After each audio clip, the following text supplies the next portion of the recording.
تو میں نے دائیا سے شادی کی. اور اللہ کے رسول کی حدیث ہے کہ شادی کرنے کے لیے 4 چیز انسان دیکھتے ہیں. ایک ہے بیوٹی، خوبصورتی، ایک ہے دولت، تیسری ہے نوبلٹی، خاندان، اور چوتھا ہے ورچیو، دینداری.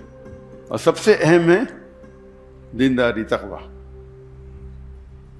تو یہ کرائٹیریا لے کے میں نے ایک ایڈ کیا کہ دائی ہونا چاہیے، دینداری اور دائی. بیوٹی نو پرابلم، خالی ریپلسو نہیں ہونا چاہیے. دولت کی ضرورت نہیں، خاندان نو پرابلم. تو ایک ہی کرائٹیریا کیا دیندار ہونا چاہیے لیکن دائی ہونا چاہیے. ایک کرائٹیریا ایڈ کر دیا، کوئی لڑکی نہیں ملی 2-3 سال تک. تو میری بہن وہ انٹرویو لیتی تھی، تو ایک لڑکی کو پاس کیا، تو آپشن تھا ہی نہیں نا. تو ہم نے بمبئی سے پونا گئے اور سب سے پہلے بار میں میری ہونے والی اہلیہ سے ملا اور الحمدللہ بسم اللہ کی، اور اللہ نے اس میں برکت دی. شادی کے بعد 9-10 گھنٹے کے بدلے ہم 12 گھنٹے دینے لگے، کیونکہ جب ہم گفتگو کرتے تھے تو دعوتی کام کے بارے میں کرتے تھے. وین ڈائیگرام تھا، اس کا مطلب نہیں بیوی کو ٹائم نہیں دیتا تھا. میں اکثر دائی دیکھیں گے بیوی کو ٹائم ہی نہیں دیتے. تو عام لوگ جو بیوی کو ٹائم دیتے اس سے میں کئی زیادہ دیتا تھا، کئی زیادہ. اور عام لوگ جو اپنے جو وقت، اپنی جو پیشے میں کام دیتے 8 گھنٹہ 9 گھنٹہ،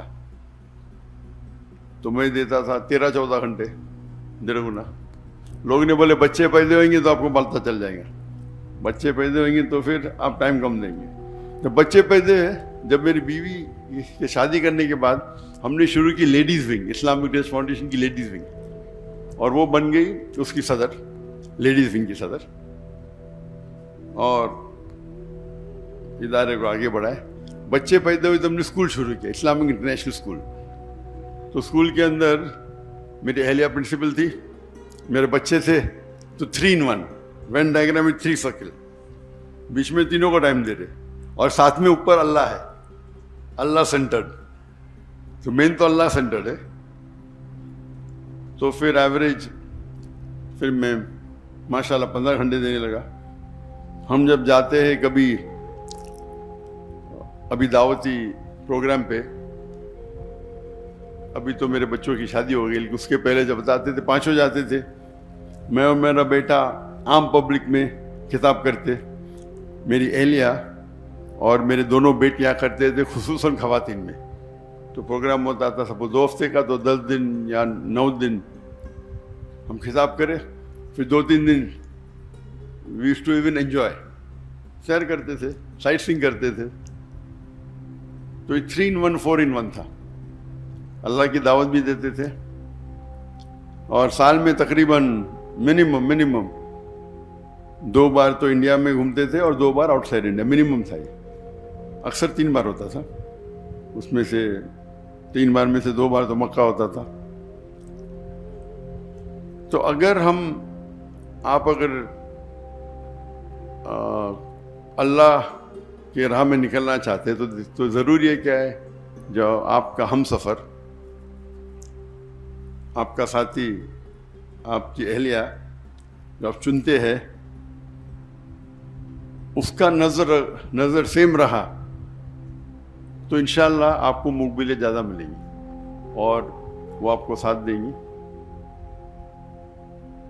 اور اس ٹرپ میں بھی وہ ساتھ میں آنے والی تھی، لیکن کیونکہ میری بیٹی کو کچھ 1 ہفتہ پہلے، بالکل 1 ہفتہ پہلے، 1 دن کم، 15 سپٹمبر کو بیٹا ہوا، تو اسی لیے میری اور کی طبیعت ذرا خراب ہو گئی، تو میری اہلیہ رک گئی، اور وہ انشاءاللہ آج رات کو آنے والی ہے.